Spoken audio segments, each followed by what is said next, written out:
Hi, I'm Steve Barclay and welcome to our instructional videos on the Mountbatten Brailler. When you first receive your Mountbatten Brailler, you'll find a number of different items in the box. First, you'll have the Mountbatten Brailler itself.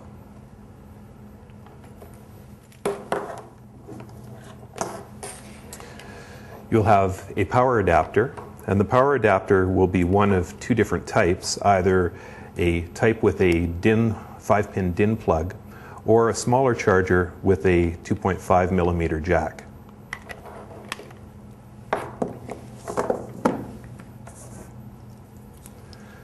You'll also receive a USB A to B cable,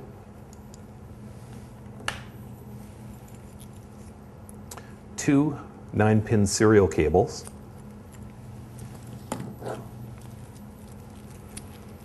a standard printer cable, a mimic visual display, and an envelope containing a number of different items,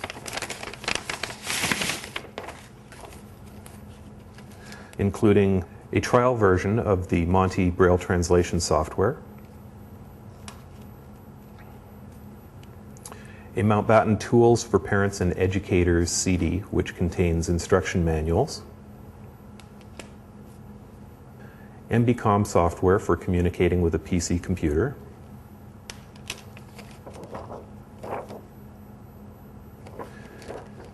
installation instructions for installing the MBCOM software, and a Mountbatten user's manual. The Mountbatten Brailler itself will come with a protective cover over the embossing head. To remove it, you simply lift up on the back and it will pop off. The embossing head is protected during transport by a paper insert to keep it from sliding left and right. To remove the paper insert, you first lift the paper bail and then simply pull out the paper insert.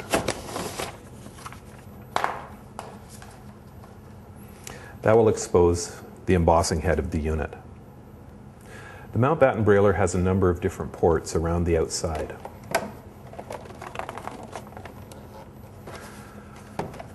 On the left of the unit, there are two different adapter jacks for the power, one for the 5-pin DIN plug and one for the smaller 2.5 millimeter adapter. On the same side, you also have the headphone jack for plugging in a standard set of headphones. On the rear of the unit, you have three different ports. You have a serial port for communicating to a computer via serial. You have a printer port for connecting to a print printer, and you have a PS2 adapter port for connecting to a PS2 keyboard. Some older units may also have a larger Centronics port for using the Mountbatten as a print printer, although the newer units all use USB for this purpose. On the right-hand side of the unit, you have a second serial port for communicating with the mimic visual display and a USB port for connecting to a computer.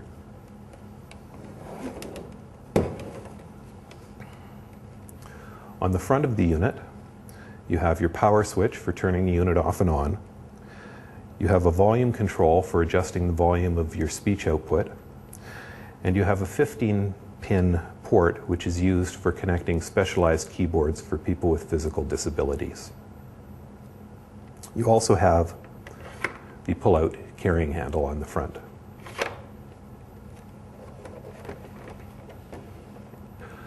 On the top of the unit, you have a roller for manually advancing the paper. You have the paper bail for loading and unloading paper.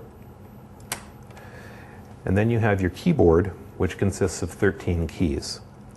The black keys are your standard Braille keys, labeled 1 through 6. In between them, you have a smaller command key for issuing commands to the unit. On the left-hand side, you have a left function button and a backspace key. Underneath the Braille keys, you have a new line key and a space key. And on the right-hand side of the unit, you have a right function button and an enter key, or the key that's used to end commands. When you initially receive the unit, you may wish to remove the paper bail from the unit. The reason you might want to do this is because it can often get in the way when a young student is first brailing and learning to read Braille. They're often reaching up to refer to what they've just typed, and this can get in the way of what they're reading. To remove it, you simply lift the paper bail, slide the right paper guide all the way to the right, and then push the paper bail towards the left. The paper bail is sprung on the left-hand side and can be popped out, and you can simply store the paper bail in the box with your other pieces. This opens up the front of the unit so that somebody can read more easily.